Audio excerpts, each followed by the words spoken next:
예, 오늘 말씀의 제목은 회개의 원리. 다 같이 읽어보겠습니다. 다시 시작. 예, 지난주에도 이 회개에 대해서 얘기를 했었습니다. 그래서 오늘도 이어서 오늘 본문을 보면서 회개의 원리가 있다. 이거에 대해서 좀 얘기를 해보겠습니다. 사사기 20장 17절에서 28절 교도하겠습니다. 베냐민 자손 외에 이스라엘 사람으로서 칼을 빼는 자의 수는 40만 명이니 다 전사라.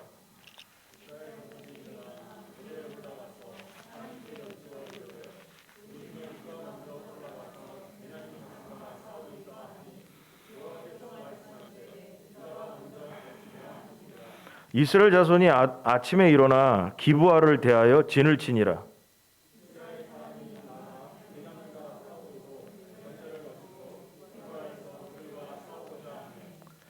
베냐민 자손이 기브아에서 나와서 당일에 이스라엘 사람 2만 2천 명을 땅에 엎드러뜨렸으나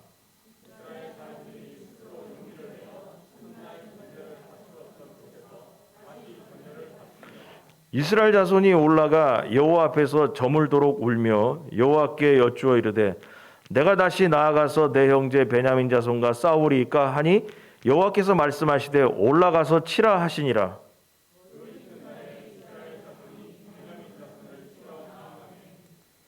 베냐민도 그 이튿날에 기브아에서 그들을 치러 나와서 다시 이스라엘 자손 18,000명을 땅에 엎드려뜨렸으니 다 칼을 빼는 자였더라.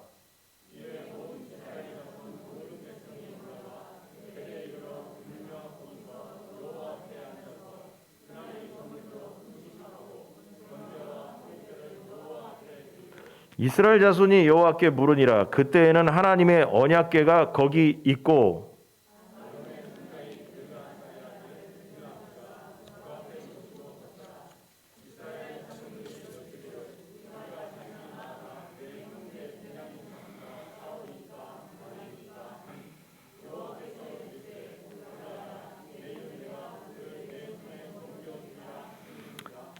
아멘. 지난주까지의 말씀을 이렇게 다시 돌아보면 레위 지파의 사람이 첩이 뭐 둘이 싸웠는지 어쨌는지 첩이 저기 처갓집에 친정으로 도망가 가지고 그 여자를 설득해 가지고 이제 데려오다가 밤이 돼 가지고 이제 베냐민 지파가 사는 기브아 성에 가서 잠을 자라고 했는데 그곳 불량배들이 그 첩을 밤새 데리고 나가서 강간을 하고 나서 아침에 돌아왔는데 결국은 죽었다. 그래서 남편이 레위 사람이 집에 돌아와서 첩의 시체를 12조각을 내가지고 전국에 다 보냈더니만 이스라엘 백성들이 분노해가지고 베냐민 지파를 징계하겠다고 군사들을 이끌고 모였다. 그리고 나서 이스라엘 백성들은 그 베냐민 지파한테 그 불량배들만 내놓으면 그들을 징계하고 끝마치라고 했는데 베냐민 지파가 싫다는 거예요. 그 불량배들만 내놓는 거 그 싫다는 거예요. 전쟁을 한번 붙자 해가지고 이스라엘 지파들과 그 베냐민 지파가 전쟁에 붙게 되었다라는 것까지가 이제 지난주 얘기였습니다. 근데 지난주 설교 중에 제가 잘못 얘기한 게 기억났어요. 뭐냐면 오늘 본문을 보니까 여기 베냐민 자손 외에 이스라엘 사람으로서 칼을 빼는 자의 수는 40만 명이었다는데 이스라엘 군사가 40만 명 나갔죠. 40만 명. 그런데 제가 지난주에 거기 성역 구절을 자세히 안 읽고 10분의 1 이렇게 뭐 얘기를 했었는데 자세히 읽어보니까 전쟁에 나간 사람이 오늘처럼 40만 명이 맞아요. 그 10분의 1로 말했던 건 뭐냐면은 그 자세히 안 읽어봤는데 전쟁 보급 물자를 댈 수 있는 사람이 10분의 1을 잘랐다라는 거죠. 전쟁 보급 물자를 댈 수 있는 사람. 그렇게 수정하였습니다. 그래서 오늘 17절부터 읽었는데 그 10절을 보니까 우리가 이스라엘 모든 지파 중에서 100명에 10명, 1000명에 100명, 10,000명에 1000명을 뽑아 그 백성을 위하여 양식을 준비하고 그래서 제가 이걸 눈여겨 안 봤어요. 그래서 양식을 준비하고 해서 결국 뭐냐면 40만 명이 전쟁에 참여했지만 그럼 뭐냐 4만 명이 양식을 준비하고 쉽게 얘기하면 밥하는 사람이 4만 명 준비됐다라는 얘기죠. 그래가지고 이제 전쟁 보급 물자를 댈 수 있는 인원은 10분의 1, 그 다음에 나머지 10분의 9가 이제 전쟁에 참여하게 되었습니다. 그래서 오늘 말씀의 큰 줄거리 내용도 뭐냐면 회개인데 오늘 뭔 얘기 하려고 그러냐? 이 본문을 보면서 뭔 얘기를 할 수 있냐면 이런 거예요. 예수님은 우리가 남의 눈에 있는 티는 잘 보면서 자신의 눈에 있는 들보는 보지 못한다라고 말씀하신 적이 있어요. 이런 모습을 오늘 본문에서 찾을 수 있다. 그 복음이죠. 오늘 본문을 읽다가 보면 이상한 점이 나와요. 또 그냥 읽어봤으니까 또 뭔 얘기했는지 기억 안 날지 모르겠지만은 이제 전쟁을 하게 되었는데 40만 명 대 26,000명, 26,700명인가 이렇게 해서 전쟁에 붙게 되었습니다. 붙게 되었는데 이상한 건 이스라엘 이 백성들이 군인들이 40만 명이 왔잖아요. 이 40만 명이 베냐민 지파하고 전쟁이 3번 붙었다 이거예요. 3번. 3번 붙었는데 첫 번째도 하나님께 물어봤더니만 전쟁에 나가라. 그래서 누가 먼저 나갈 거야 했더니 유다 지파가 먼저 나가라. 그래서 나갔는데 전쟁에 졌어요. 두 번째도 전쟁에 또 다시 붙었는데 또 베냐민 지파한테 졌어요. 여러분 40만 명이 2만 명한테 전쟁을 2번을 진 거예요. 뭐 졌거나 어쩐 간에 문제는 뭐냐면 하나님께서 형식은 보니까 해라. 한번 붙어봐라. 그렇게 허락을 했는데 그럼 무슨 문제가 뭐냐면 하나님께서 허락했으면 이번 전쟁에 이겼어야 되는데 졌단 말이에요. 2번이나. 그리고 이제 다음 주에 배우는 이제 3번째 전쟁에서 이기게 됩니다. 2번의 전쟁을 졌으니까 읽어보면서 만약에 이거를 읽는 사람의 입장에 보면은 이거 이상하다. 하나님께서 전쟁에 나가라고 해서 나갔는데 왜 2번씩이나 전쟁에 졌냐? 왜 2번씩이나 전쟁에 졌을까? 이런 생각을 하게 되는 거죠. 그래서 이상한 일이라고 생각하는 거예요. 여기에서 오늘의 본문의 의문점이 이제 시작되는 거예요. 결론은 좀 전에 얘기처럼 이스라엘의 11지파는 베냐민 지파의 죄는 눈에 보이지만 자기들의 죄는 눈에 안 보였던 거예요. 그래서 뭐냐면 죄를 회개하지 않았기 때문에 전쟁에서 실패했다라는 것이 오늘 본문에 대한 얘기입니다. 자, 그러면 1번 먼저 나의 죄를 회개하라. 다 같이 시작. 다시 한번 시작. 자, 이 말을 쉽게 얘기하면 이런 거예요. 이스라엘 백성이 전쟁에 붙게 되었을 때 저 대상자를 바라보기 전에 나의 죄를 해결하고 전쟁에 나가야 승리한다는 거예요. 여러분 이걸 우리에게 적용하면 설교하면서 우리가 이 땅에 살면서 우리에게 일어나는 여러 가지 안 좋은 일들이 있고 사건도 있고 환경도 있고 문제가 막히는 일도 있고 여러 가지 생기잖아요. 그때마다 무슨 생각을 해야 되냐? 내 죄를 돌아봐야 됩니다.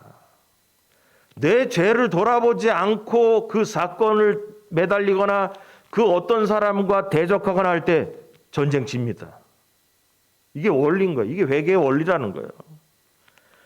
이스라엘 연합군은 베냐민 지파와 전투를 벌였는데 2번이나 패하고 말았습니다.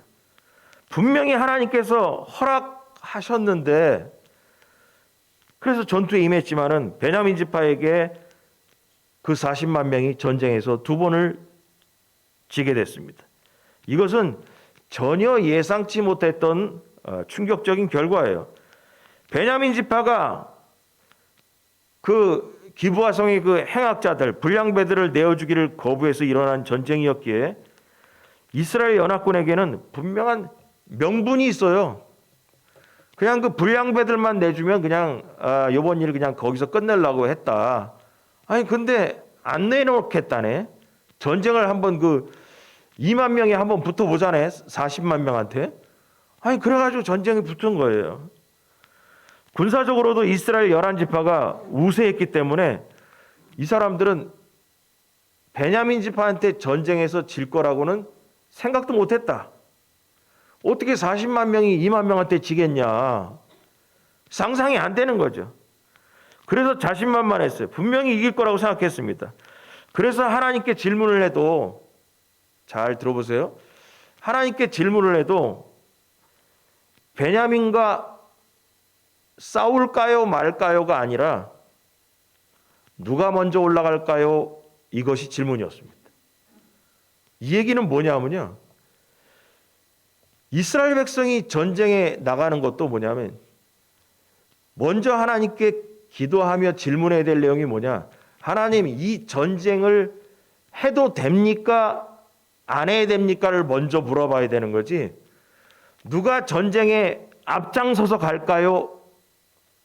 이 질문이 잘못된 거예요. 누가 먼저 앞장서서 갈까요가 아니라 처음 시작부터 전쟁을 할까요 말까요를 물어봤어야 되는 거예요. 여러분 이거 우리 적용점이 해야 돼요. 우리가 무슨 일을 하다가 일 다 저질러 놓은 다음에 저기 일이 안 풀릴 때 와가지고 하나님 이걸 이렇게 할까요 저렇게 할까요? 그러다 하나님한테 매 맞는 거예요.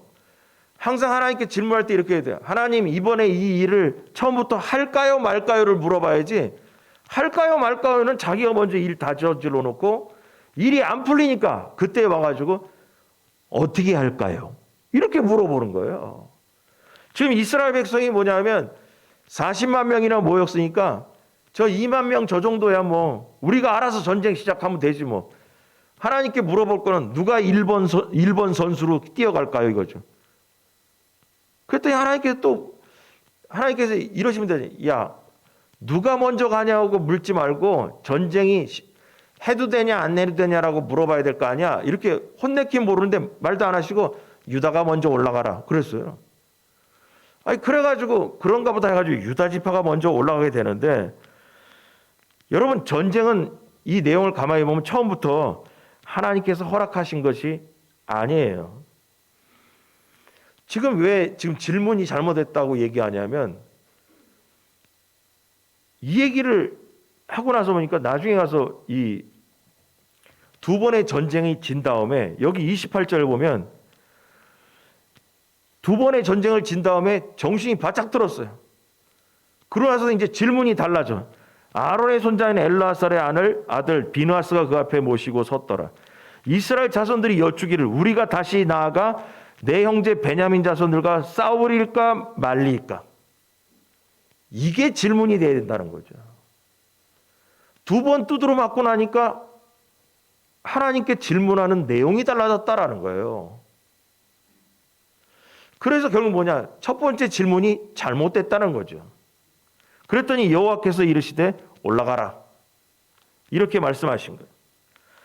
자, 그래서 전쟁은 처음부터 하나님께서 허락하신 것이 아니었어요. 이스라엘 백성이 전쟁은 결정했죠.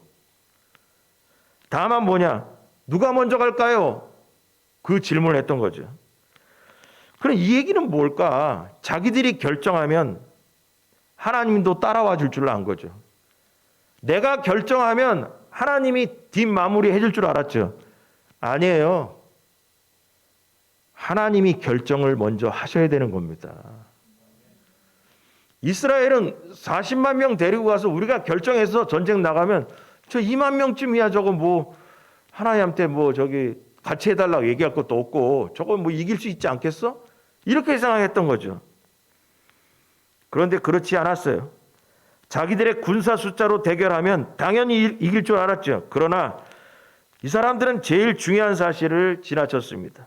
베냐민 지파에서 일어난 죄는 이스라엘 공동체 전체의 죄라는 것입니다. 베냐민 지파를 심판하기 전에 먼저 하나님 앞에 회개하고 사죄를 구했어야 된다라는 겁니다. 베냐민 니들이 나빠 하기 전에 뭐냐? 베냐민의 죄가 우리의 죄이기도 합니다라고 회개했어야 된다는 것입니다. 이스라엘 전체가 가나안 사람들처럼 타락한 것에 대한 회개가 먼저 이루어졌어야 한다는 것입니다. 그래서 이 이스라엘 40만 명의 군사들은 베냐민 쟤들만 나빠. 우리들은 아무 상관없어. 우리는 정의의 사도야. 이렇게 생각했던 것입니다. 그래서 40만 명의 군사들 눈에는 자신들의 죄는 보이지 않고 그 26,700명의 죄만 눈에 보였던 것입니다. 특정 사건이 베냐민 지파에서 일어났지만 그것은 베냐민 지파만의 문제가 아니라 이스라엘이라는 전체의 영적인 타락, 그 한 면을 보여준 것이다라는 거죠. 왜냐하면 남들이 아니잖아요. 같은 민족이니까. 그래서 하나님은 이 사실을 깨닫게 하시려고 두 번의 전투에서 이스라엘이 베냐민 지파에게 패배하게 하신 것이다라는 것입니다. 1, 2차 전쟁을 통해서 하나님은 이스라엘을 심판하신 거예요. 3차 전쟁을 통해서는 베냐민 지파를 심판하신 거고요. 그럼 여러분 잘 생각해 보면 우리가 몇 주에 걸쳐서 이 레위 청년이 레위 지파 이 사람이 첩을 데리고 가고 어쩌고 저쩌고 이게 무슨 사사기에 이게 무슨 중요한 내용 같지도 않은 게 왜 튀어나왔지? 아니 어떤 레위 지파 사람이 자기 첩이 있어가지고 첩이 뭐 저기 친정집 도망가가지고 그것 구슬려가지고 데려오고 어쩌고 이거 사사기에 들어올 문제도 아닌 것 같은데 개인적인 문제 같은데 왜 들어왔나? 아니 끄트머리 가다 읽어보니까 결국 뭐냐? 하나님은 그 첩 이야기를 통해서 이스라엘을 심판하시고 싶었던 거예요. 그러니까 우리가 상상하지 못한 일이 생긴 거예요. 그 레위 사람 그 사람의 집안 문제예요. 집안 문제인데 그것이 결국은 뭐냐? 수만 명의 이스라엘 백성이 전쟁에서 죽게 만들어 버리는 거예요. 그 첩 얘기 때문에. 근데 그 수만 명이 죽게 되는 그 광경에서 하나님이 생각하는 건 뭐냐? 이스라엘 백성 전체를 심판하시고 싶었던 거예요. 그러니까 여기서 처음에 시작할 때 그 레위 그 사람네 첩 얘기가 첩 얘기로 끝날 수 있는 내용이었는데 나중에 결과를 뜯어보니까 그 첩 사건 때문에 이스라엘 전체가 하나님의 심판 속으로 들어가 버렸다라는 거죠. 이런 일이 생길 거라고 상상이나 했겠냐고. 그 상관도 없는 그 레위 사람네 첩 얘기가 어떻게 민족의 수만 명이 죽을 수 있는 사건으로 될 수 있으라고 상상이나 했겠냐 이거죠. 이걸 보면서 하나님은 있잖아요. 우리가 상상할 수 없는 일들을 하고 계신다라는 거예요. 우리 가정의 조그만 하나의 얘기인데 그것이 민족을 하나님께서 심판하려고 하는 하나님의 그 아이디어, 계획 속에 섭리 속에 들어가 있었다라는 거죠. 그래가지고 1, 2차 전쟁을 통해서 이스라엘 전체를 심판하시고 3차 전쟁을 통해서 베냐민 지파를 심판하는 결과를 낳게 됐습니다. 여러분 이 1, 2차 전쟁 때도 하나님께 질문했습니다. 이스라엘 백성들이 40만 명이. 근데 가만히 보니까 있잖아요. 하나님은 1, 2차 전쟁 때 이 문구를 읽어보면 뭐 가라 니들 맘대로 가라 했지만 끄트머리에 이번 전쟁에 내가 책임지고 승리하게 해준다라는 약속을 안 해요. 근데 세 번째 전쟁에 나갔을 때는 내가 이번 전쟁에 승리하게 해주겠다라고 세 번째 전쟁에서야 약속을 하셔요. 여기서 중요한 것은 40만 명 중에 아무도 하나님 앞에 죄를 회개하고자 하는 사람들이 없었다라는 거예요. 분별력이 없었다라는 겁니다.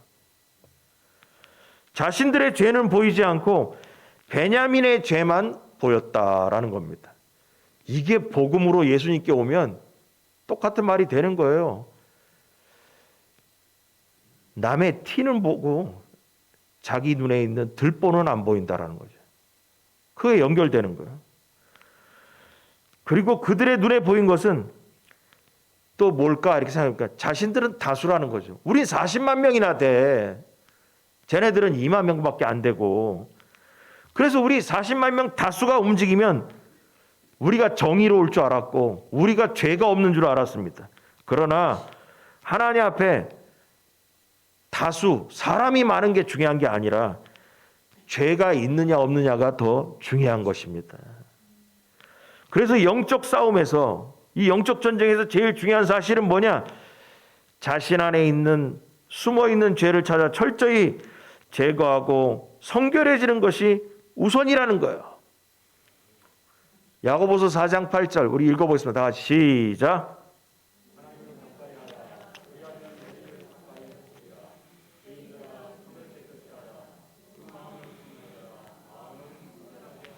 아멘. 성령의 검인 말씀은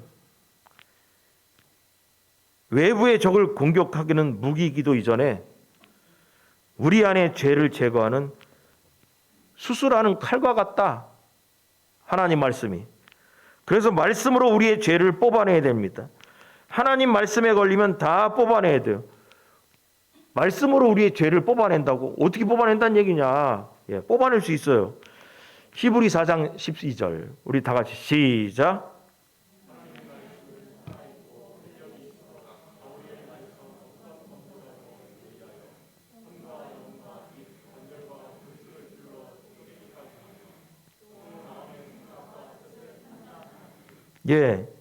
여러분 하나님의 말씀은 마음의 생각과 뜻을 판단하신다.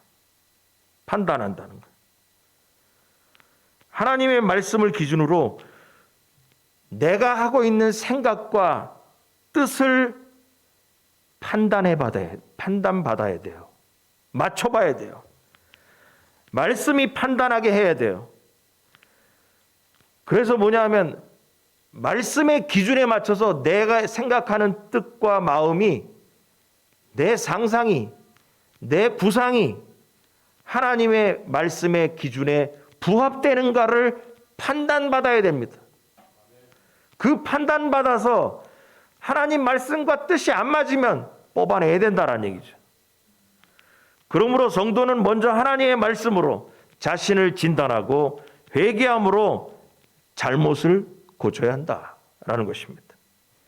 여기에서부터 마귀와의 싸움에서 승리할 수 있는 길이 열리는 거예요. 여기에서 뭐냐면 하나님께서는 40만 명의 이스라엘 군대가 2만 명의 병사를 베냐민을 이길 수 있느냐 마느냐의 시작이 여기서 시작된다라는 거죠. 여러분 자신의 죄를 회개하지 않고 마귀와의 전쟁에 들어가는 순간 내가 먼저 패하게 됩니다. 그래서 여러분 이것이 회개의 원리고 영적 전쟁의 원리다. 그래서 우리가 인생 살면서 이 부분을 잘 생각해야 돼요. 살면서 이런 일 저런 일, 이런 사람 저런 사람 만나게 됩니다. 이때 생각하는 거예요. 나는 정의의 사도다. 나는 이스라엘의 40만 명이나 되는 것처럼 나는 잘났다라고 생각하고선 저 사람을 대적해야지. 저 사람을 내가 혼내켜줘야지. 하기 전에 나를 돌아봐야 됩니다. 나를 돌아보지 않고 붙었다. 하나님은 나를 먼저 때려버립니다. 그래서 신앙생활하다가 사회생활하다가 무슨 일이 생겼을 때 꼭 영적 전쟁이거든. 그게 영적 전쟁. 그때 뭘 시작해야 되냐? 이스라엘 백성처럼 네가 나빠. 네가 나쁘니까 한번 붙어보자. 그게 아니라 하나님 앞에 나의 죄를 돌아봐야 됩니다. 그래야 그 다음에 전쟁에 승리하는 겁니다. 어떻게든지 저 사람보다 내가 어떻게 되냐? 의로워야 전쟁에서 승리합니다. 하는 동기나 방법이 불순하고 하나님과의 관계가 틀어진 사람들은 절대로 정의의 사도가 될 수 없습니다.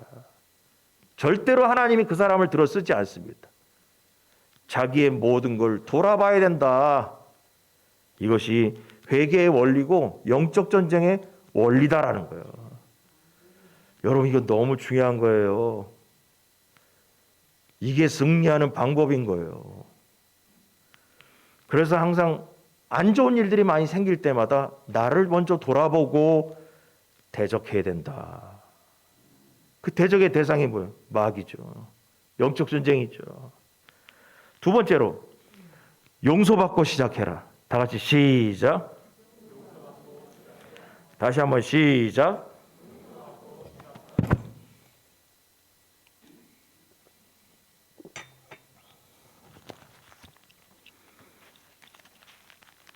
자, 이제 두 번의 전쟁을 실패했단 말이에요. 두 번의 베냐민 지파의 전쟁에서 패배한 이스라엘이 바보가 아니니까 두 번이나 전쟁에서 실패하고 두들겨 맞고 나니까 여러분 정신이 번쩍 들 거 아니에요. 아니, 바보가 아닌 이상, 아니, 하나님이 전쟁에 하라고선 했는데 하나님께 물어보고선 뭐 물어보는 신용도 했어. 그래서 전쟁에 나갔는데 아니, 전쟁할 때마다 그 40만 명이 2만 명한테 두 번을 그냥 져버리는 거예요. 그럼 몇만 명씩 죽어버려. 전쟁에서. 그러면 이 사람들이 바보가 아닌 이상 이거 뭐가 잘못됐다. 야, 전쟁 잠깐 스톱해봐. 뭔가가 지금 잘못됐어. 그 생각이 들 거 아니에요. 그래서 이 사람들이 정신을 차리고 뭘 하게 되느냐. 여러분 26절에 보니까 이에 온 이스라엘 자손 모든 백성이 올라가 베델에 이르러 울며 거기서 여호와 앞에서 앉아서 그날이 저물도록 금식하고 번제와 화목제를 여호와 앞에 드리고. 여러분, 바로 뭐냐 하면 회개했다라는 거예요. 여기서 화목제가 중요한 거예요. 화목제가 뭐냐? 하나님과 내 사이를 화목하게 만드는 회개의 제사가 화목제예요. 전쟁에 두 번 져가지고 두들겨 맞고 나니까 이 사람들이 깨달은 거예요. 하나님과 우리 사이에 뭐가 잘못됐다. 그래가지고 베델에 가서 울며 여호와 앞에 앉아서 그날이 저물도록 이 40만 명의 군사들이 금식하고 그리고 번제와 화목제를 여호와 앞에 드렸다는 거예요. 그래서 하나님과의 관계 회복으로 방향을 돌리게 되었다는 것입니다. 그리고 나서 뭐냐면 27절 이스라엘 자손이 여호와께 질문합니다. 뭘 질문하냐? 28절 노란 글씨 보면 우리가 다시 나아가 내 형제 베냐민 자손과 싸우리까 말리까. 여러분, 질문이 달라졌다니까요. 첫 번째 질문은 뭐였어요? 첫 번째 전쟁에서는 누가 먼저 올라가리까? 누가 먼저 선봉대가 돼서 전쟁에 참여할까요? 근데 두 번 두드러 맞고 나니까 세 번째에서 그런 거예요. 할까요, 말까요? 여러분, 이 내용이 별거 아닌 것 같은데 의미가 엄청 큰 거예요. 그랬더니 하나님께서 뭐라냐면 여호와께서 이르시되 올라가라. 내일은 내가 그를 네 손에 넘겨주리라. 내일 전쟁에서는 분명히 승리하도록 보장해 주겠다라는 거예요. 여러분, 1차 전쟁, 2차 전쟁 때는 하나님께서 그래 올라가라 하고서 말아버렸어요. 전쟁이 이기게 된다라는 확답을 해주지 않았어요. 근데 하나님께서 뭐냐면 이스라엘 백성들이 금식하고 울며 번제와 화목제를 드리고 나서는 이번 전쟁의 내일은 승리할 것이다라고 보장해 줍니다.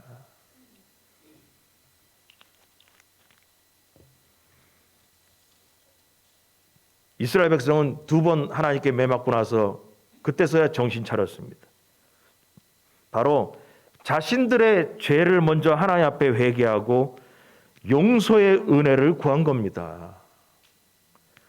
두 번의 전투에서 심판자의 자세로 타인의 악을 징벌하려고 했다면 이번에는 먼저 자신들의 죄를 회개하고 겸손히 하나님의 정의를 집행하려고 한 것입니다. 그래서 여러분, 하나님의 정의를 집행하려는 자는 거룩해야 됩니다. 숫자가 많은 것이 하나님의 정의를 이루는 자가 아니에요. 거룩한 자가 하나님의 정의를 집행하는 자가 되는 거죠. 이것이 원리입니다. 그래서 쉽게 얘기하면 이건 하나님의 손과 발이 되는 자는 거룩해야 됩니다. 40만 명이 하나님의 손이 되고 발이 되려고 했는데 하나님은 인정하지 않았어요. 하나님의 손과 발이 되기 전에 거룩해야 된다고 말씀하시는 거예요.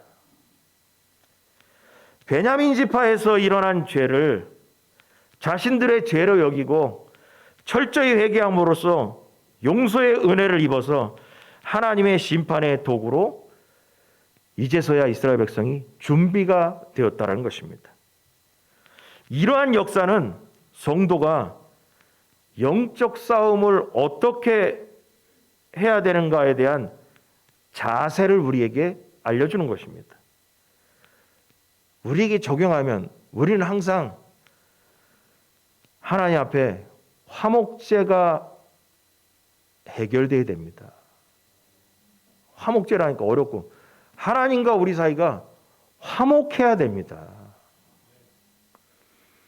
하나님과 화목해야 하나님께서 우리를 이 땅에서 승리하게 해주신다는 것입니다.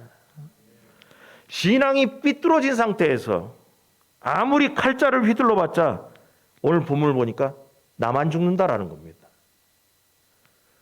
신앙은 삐뚤어졌는데 하나님과 나 사이는 화목하지 않은데 하나님의 칼을 들고 흔든다. 그럼 하나님이 함께 해주실까? 아니다.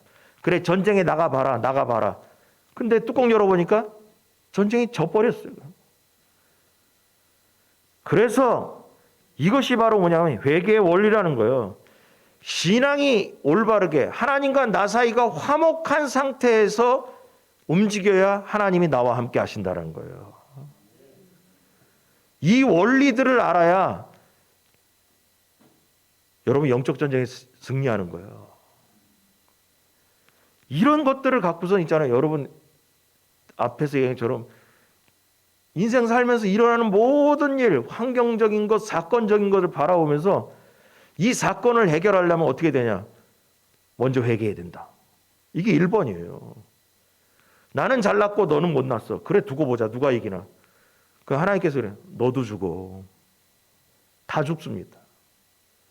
베냐민도 죽고 40만 명이 이스라엘도 죽은 거예요. 언제까지? 깨달을 때까지 매맞는 거예요. 깨달을 때까지. 그러므로 이런저런 일이 생길 때마다 이스라엘 백성이 2번 맞고 나서 정신 차리는 것이 뭐 멋있습니까? 아니에요. 맞지 않고 정신 차리는 게 중요하죠. 그러므로 우리는 이 원리들을 통해 가지고 이런저런 사건이 있을 때마다 나 자신을 먼저 돌아봐야 된다는 겁니다. 이스라엘이 하나님께 드린 금식과 번제와 화목제는 우리에게 적용하자면 여러분 예수님으로 인해서 해결됐습니다. 로마서 3장 25절 다 같이 시작.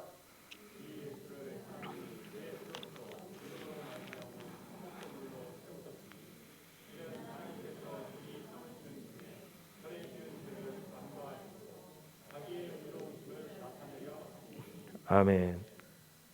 이 예수를 하나님이 그의 피로써 믿음으로 말미암는 화목제물로 세우셨다. 여러분 예수님과 우리 사이에는 있잖아요. 예수님으로 인해서 화목제가 하나님 앞에서 벌써 치러진 거예요. 치러졌습니다. 그래서 예수님이 우리 화목제물이 되었기 때문에 하나님과 나 사이에 이제 화목하게 되었습니다. 그래서 특별히 우리가 구약시대처럼 화목 제사를 뭐 드리고 할 일은 없어졌어요. 이제는 뭐냐?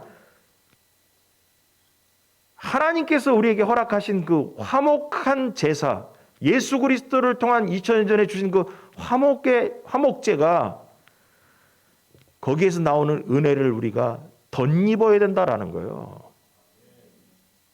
그냥 2000년 전에 예수님께서 오셨으니까 우리는 화목해졌다. 아니에요. 화목제물로 오신 예수님의 은혜가 나에게 입혀져야 되는 거예요. 입혀지지 않는 상태에서 2000년 전에 예수님이 화목제물 올렸으니까 다 우리는 화목한 거야, 하나님과. 아닙니다, 여러분. 그 은혜를 입어야 돼요. 그 앞에 엎드려야 돼요. 그리고 그 용서의 은혜를 덧입어야 돼요. 예수 그리스도를 통해서 하나님과 우리 사이가 화목되어졌다라는 그 은혜가 우리에게 뒤집어 씌워져야 된다라는 거예요. 쉽게 얘기해서 입혀져야 된다라는 거예요. 그러므로 성도는 스스로 죄와 싸워 이길 수 없는 무능한 존재라는 것을 철저히 인식하고 예수 그리스도의 피로 우리가 은혜를 입었다라는 것에 대해서 인정하고 고백하는 사람이 되어야 된다는 거죠. 우리는 성도는 자신의 구원과 승리에 대해서 자랑할 게 없어요. 이스라엘 백성이 40만 명이니까 우리 숫자가 많아. 이번에 전쟁에 나면 이겨. 이거 자랑하는 거예요. 우리 다수야. 저 2만 명 저거 한 번에 전쟁거리도 안 돼. 그들에게는 하나님에 대한 자랑거리가 없어요. 골로새서 1장 14절에 보니까 그 아들 안에서 우리가 속량 곧 죄사함을 얻었다 그랬습니다. 그 아들 안에서. 오직 예수 그리스도만 자랑하고 예수 그리스도에 대한 은혜에 감사하며 찬송해야 합니다. 이게 바로 뭐냐? 은혜를 덧입는 거예요. 이게 자신을 부인하고 오직 하나님의 은혜와 영광만을 드러내는 것. 나는 40만 명이나 돼. 나는 깨끗해. 네가 더 나빠. 네가 복음으로 들어가니까 복음 뭐예요? 네 눈에 들보부터 봐라. 남의 눈에 티 보지 말고. 이게 복음으로 연결되는 거예요. 사사기의 내용이 바로 복음으로 연결되었다라는 거죠. 고린도서 15장 57절에 보면 우리 주 예수 그리스도로 말미암아 우리에게 승리를 주시는 하나님께 감사하노니.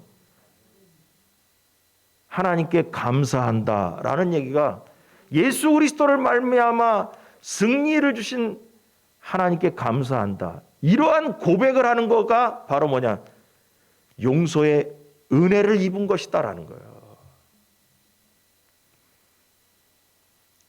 여러분 이스라엘 백성들처럼 40만 명이라서 베냐민의 죄만 보이고 40만 명이니까 이길 수 있다는 자신감에 빠져 사는 것이 아니라 하나님의 은혜가 아니면 살 수 없다라는 겸손한 사람이 되어야 되는 것. 이게 바로 은혜를 덧입는다는 것입니다. 이런 사람이 용서의 은혜를 입은 사람이다라는 것입니다. 여기까지 하다 보니까 그 생각이 났어요. 마태복음에 보니까 마태복음 18장 23절부터 보니까 뭔 얘기 나오냐면 다 아시는 내용. 천국은 그 종들과 결산하려던 어떤 임금과 같으니 하면서 뭐냐면 임금이 결산할 때 10,000달란트 빚진 자가 있어가지고 이렇게 끌려왔다. 와가지고 뭐 처자식도 있고 먹고 살기 힘들고 어쩌고 했더니 불쌍해가지고 그 임금이 그래 너 불쌍하다 탕감해줬다 이거예요. 10,000달란트를 탕감했다. 그랬더니 이 친구가 나가다가 자기한테 빚진 동료 100달란트 빚진 자를 붙잡고선 갚으라고 그냥 흔들었다 했다 이거죠. 그랬더니 그 주위에 있던 동료들이 그거 갖다가 임금한테 일렀다. 그 임금이 그 얘기를 듣고 나가지고 감옥에 가뒀다라는 거예요. 그러면서 뭐냐면 임금이 뭐라냐면 악한 종아 네가 빌기에 내가 내 빚을 전부 탕감하여 주었거늘 내가 너를 불쌍히 여긴과 같이 너도 네 동료를 불쌍히 여김이 마땅하지 아니하냐 하고 감옥에 갖다 넣었다라고 했습니다. 그 사람이 바로 뭐냐면요 용서의 은혜를 입지 못한 사람이에요. 용서의 은혜를 왕으로부터 입었더라면 겸손해져야 되죠. 그도 불쌍히 여기는 사람이 되었어야 되는 거죠. 이렇게 겸손한 자세를 지닐 때 비로소 하나님의 도구로서 영적 전투의 전사로 악한 영들과 마귀와의 싸움을 이길 수 있다라는 것입니다. 그래서 십자가의 군병은 자신이 스스로 할 수 있다라는 교만한 마음을 버리고 오직 예수님만이 우리의 승리의 비결임을 기억하며 은혜 가운데 승리하는 것, 이것이 바로 회개의 원리라는 것입니다. 그래서 여러분, 교만한 자는 패망하는 거예요. 40만 명은 교만해서 1차, 2차 전쟁에서 실패했던 거예요. 그런데 1, 2차 전쟁을 실패하고 나서 3차 전쟁에 들어가기 전에 금식하고 회개하고 화목제를 드린 다음에 다시 하나님께 질문하는, 처음으로 돌아가서 결국은 3차 전쟁에 승리하게 되었습니다. 이들이 바로 사죄의, 용서의 은혜를 덧입었기 때문에 이렇게 된 것이다라는 거예요. 그래서 여러분, 오늘 두 가지 얘기했습니다. 첫 번째는 지금 얘기한 것처럼 먼저 나의 죄를 돌아봐라. 먼저 나의 죄를 돌아봐서 회개해라. 두 번째는 용서받고 시작해라. 용서받은 사람, 진짜 용서받은 사람 있잖아요. 눈물 날 수밖에 없어요. 눈물 흘리며 용서받은 사람이 문 밖에 나가자마자 다른 사람을 향해서 교만스럽게 얘기할 수 없어요. 눈물 흘리며 용서받은 사람이 은혜를 알게 되는 거예요. 여러분, 하나님은 강한 자를 들어서 하나님의 오른손으로 쓰지 않고요, 겸손하고 부드럽고 나약한 자를 통해서, 눈물 흘리는 자를 통해서 하나님의 손과 발로 사용하는 줄 믿으시기 바랍니다. 그렇게 해서 여러분도 이 땅에서 승리하길 주의 이름으로 축원합니다.